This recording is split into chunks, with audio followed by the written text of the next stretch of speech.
Welcome back on the program. Bridget Baker is our guest in the show in this portion of the program, This Week in America. She's the president, chief executive officer of Wine Styles. Since the company was formed in September of 2002, prior to founding Wine Styles, she served as president, CEO, and director of Wine Made Simple, a California corporation engaged in franchising wine stores. There she was responsible for training, operations, product development, and marketing.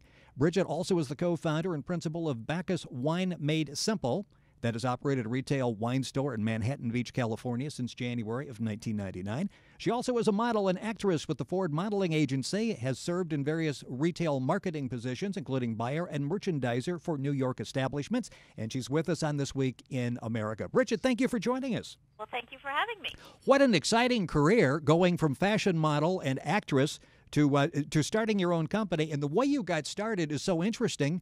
As I understand it, you're home in California, you got a backyard barbecue, everybody brings different types of wine. You get to talking, found out that what not necessarily the most expensive or the most nicely labeled was the best, and you formed a business plan. Well, exactly. We all do that. We all sit around drinking some wine and have these great business ideas, but you actually, the next day, started formulating the company. Well, they say all the best ideas start on a napkin at a restaurant. And ours That's started true. On a napkin at a barbecue. But, we all sat around talking about how intimidating it was to buy wine and how people were overwhelmed and confused by the process. And ultimately, we broke it down to 5 different things. And people were lost in a sea of labels. They'd walk into a wine store, and there would be thousands of Merlots and thousands of Chardonnays, and they just wouldn't know where to begin. And they were confused because the wines were arranged by the country of origin or by the varietal, and a lot of people have no idea what a Bordeaux tastes like or what makes a Bordeaux different from a Chianti, so that wasn't real helpful. And then prices all over the board, do I spend $5, or if I spend $50, is that a guarantee that the wine will be good? And people are just basically intimidated by that snobbish elitist attitude that they're often confronted with when they walk into a wine store.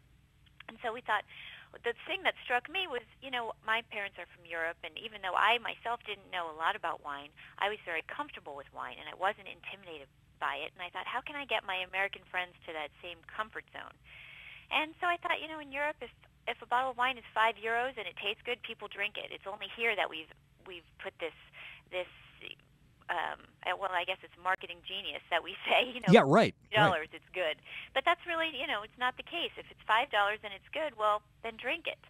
And I sort of liken it to Starbucks, how they brought the whole culture of coffee over to the United States. And I think we're riding that same wave of bringing the wine culture across the Atlantic and bringing it to the United States. And quite successfully. Wine Styles, I mentioned the company. In franchises, you just about a month ago passed 100 franchises. Yes, exactly. We're at 106, I think, at the moment. So it's been quite a whirlwind. And we have about 52 stores open at the present time in 16 different states. And we have big concentrations in Florida, Illinois, California, Texas. But we have, really representation in 16 states, and hopefully soon we'll be nationwide. You mentioned price, and that's so important because people think, see, if I'm going to go to a party, I really shouldn't get a cheap wine. But you've got, and let's call it an inexpensive wine. You have, as I understand, between 100 and 150 wines in your stores and Wine Styles that are under $25. Exactly. We do have one tiny little section that we call If You Insist. So if you insist on spending more than $25, just for that once-in-a-while special occasion, we do have it, but that's a very small portion of the store. Almost every wine in the store is under $25, and they're wines from all over the world. And we display them by style because everyone can relate to that. So you walk in and you say, I think I'd like something crisp and thirst-quenching, or I'd like something big and bold and full-bodied, or something mellow and velvety. And that's easy for people to identify with, a lot easier than, do I want to drink a Barolo or or a Chianti this evening. So right. It's just making wine simple and making it fun. And one of the best parts about our store is that they're actually beautiful. And the thing that I find so interesting is that wine, I think, is the only consumer good that's made in an absolutely beautiful factory, a winery, and then typically sold in a disgusting retail outlet. Yeah, exactly. A house or a grocery store. And so we wanted to do the opposite. We wanted to make the retail environment an extension of that beautiful winery ambiance. And so that's another reason why people like to shop in our stores. It's price point, it's the ease of selection, and it's the ambiance. It's really a nice place to come and spend some time. Well, you've demystified the process. You can walk in. Obviously, the employees are well versed in the different wine selections, and you're not intimidated. Exactly, and each wine has a little point of sale card with it, so if you don't want to ask a question, you don't need to, because you can actually read a little blurb on the wine and say, oh, that sounds like something that would appeal to me, or maybe it sounds like something that won't. And the overhead signage also has food pairings, and so you can come in and say, well, we're having pasta tonight, what kind of wine would go best?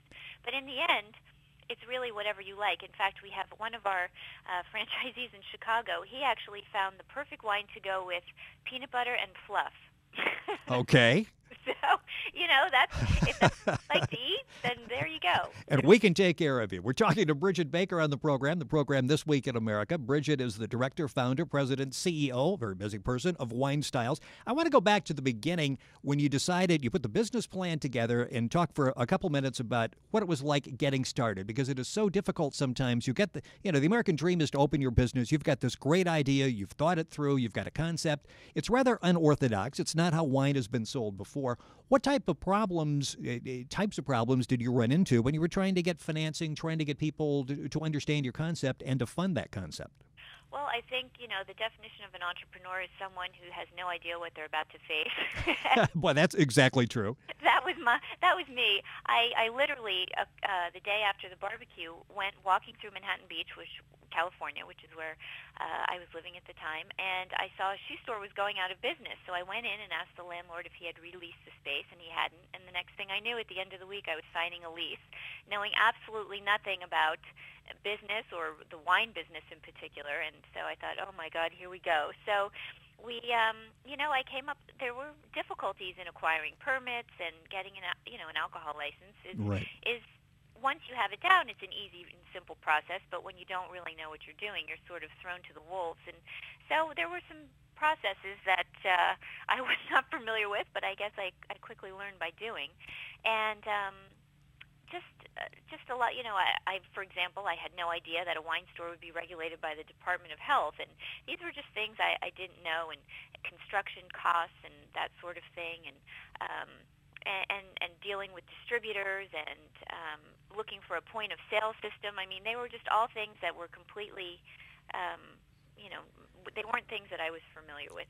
Were there times during this process when you thought, maybe I'm in a little over my head? This seemed like a great idea, but boy, I'm just getting curveball after curveball here. I don't know if we're going to make this happen. Absolutely. In fact, the day we opened the store, we had to pay a salary to our manager, and we had to pay our inventory, and we had to pay our rent. We had 30 days to pay all of this, and by the time we opened the store, we had $100 left in the bank. Wow. And I found out that I had cancer that day. So that was quite overwhelming, and I thought, oh my gosh, what have I done? This is really something.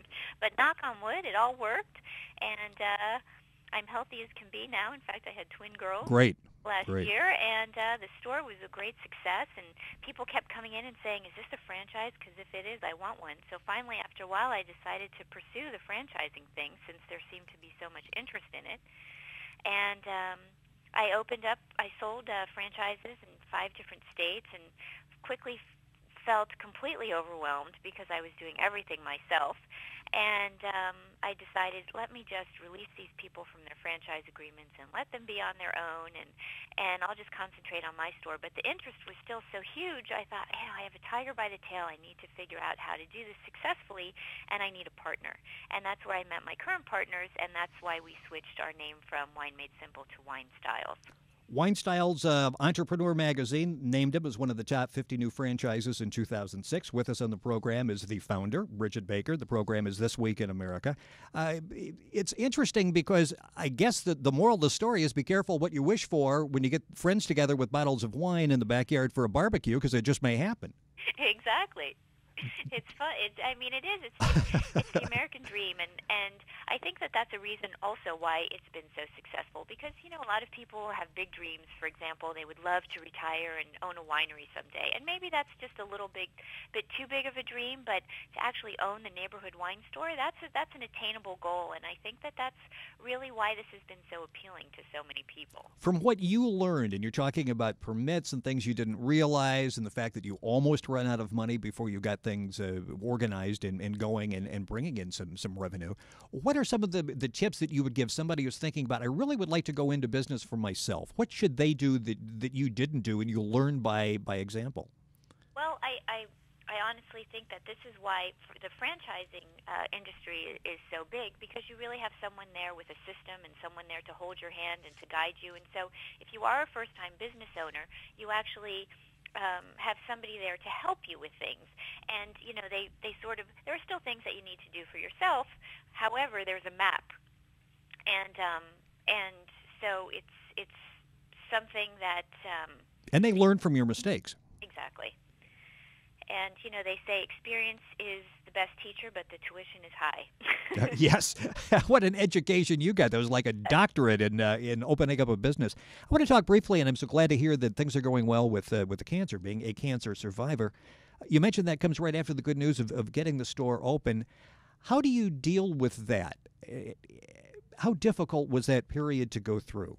Well, it was very difficult. My husband and I were newlyweds, so we had just gotten married and just opened this business, and then I found out this news, and thank goodness we had actually had my mom moved cross country to manage the store for us, and thank goodness that happened, because I don't know what we would have done if she hadn't been there. So she was there, the whole time, supporting me and running the store, and so that was quite a godsend. So it was definitely an emotional roller coaster. It was a very stressful year. How important was staying positive, a positive attitude? I mean, at that point, you've got everything to live for. You mentioned, newlywed. You've got this great business concept that's just about to take off. Was that one of the things that kept you going, that helped you get through that period? Absolutely. And I think staying positive is really something that can get you through anything, whether it's a new business or whether it's having an illness, or I think that staying positive is a very important part, and that's something they probably don't teach you in business school. I don't know, since I didn't go to business. Yeah, but I didn't either, but I'm assuming that probably isn't. That just doesn't sound like something that they would be teaching. Exactly. So it's not academic enough. Right. But I think it's a huge part of success, to be honest, in every part of your life, but even certainly in business. And, because it can get scary and overwhelming. You're just opening your doors and you're anticipating, that you're going to make $1 million your first week, which is, of course, is never realistic. And then the bills come and, maybe you're not making as much as you thought right from the beginning. And so it's easy to become deflated or anxious or overwhelmed, but just need to keep that positive attitude, and it really does pay off. Read a comment recently from co-owner of the Four Seasons restaurant, and he said, in talking about wine at establishments, that you should be able to order the cheapest bottle at a restaurant and still get something decent. If you can't, you need to find someplace else to eat. Are we finally seeing a breakdown to maybe that snobbery that I've got to go in, whether it's a store or a restaurant, and buy the most expensive wine? I think we are, and I think that part of that is that the demographics of the wine consumer are becoming younger and younger, and I think the younger people are breaking through those stereotypes, that wine needs to be expensive to be good, and the younger people, the younger Americans, I should say, are consuming more wine than ever. In fact, for the first time, wine has surpassed beer. I just read that. That's amazing. Isn't that amazing? And I think it's mostly due to the fact that the wine consumer is becoming younger and younger. So yes, I definitely think we're finally breaking through those old wives' tales. Yeah, I think looking at that statistic, a Gallup poll, it was the first time that Gallup ever showed wine drinking doing better than beer drinking. And drinking wine more often was 39%, 36% for beer. And in 1992, it was beer 97% and wine a distant 27%. Yeah, it's really astounding, and I think it also has to do with now we know that the health benefits are there, and there's a book out called French Women Don't Get Fat, which has been on the bestseller list forever, and it talks about how French women don't eat on the go and they don't eat off of paper plates. They actually sit and they put their meal on china and they actually sit at the dinner table and they have a conversation and they have a glass of wine. And all of these things, I think, are factors in educating the American public about, as the French say, joie de vivre. I think that's sometimes we need to learn to do that. You know, we're used to having 2 weeks vacation in this country and running and rushing from here to there. And in Europe, they take time to enjoy life. And I think we're finally starting to learn that as well. And wine is, just like coffee with Starbucks, I think wine is part of that process. We've got about 30 seconds left. What did the movie Sideways do for wine business? I think that did a lot for the wine business. I think people really started trying to, getting into wine because of that. And I think, the media is a big influence on people. So that definitely did something. Our guest on the program This Week in America, has been Bridget Baker. She's the director, the founder, the president, and the CEO of Wine Styles. By the way, the website is winestyles.net. You can log on to our website, which is thisweekinamerica.us, and then you can link on and find out all the information, find out where your stores are. And I understand you've got a store you're about to open in Mexico as well. Yes, we're now international. All right. Bridget, thank you so much for taking time to talk with us. An amazing story, a success story, not only in beating cancer, but getting a business up and running. And thank you for being with us. Thank you so much. This Week in America continues after these messages.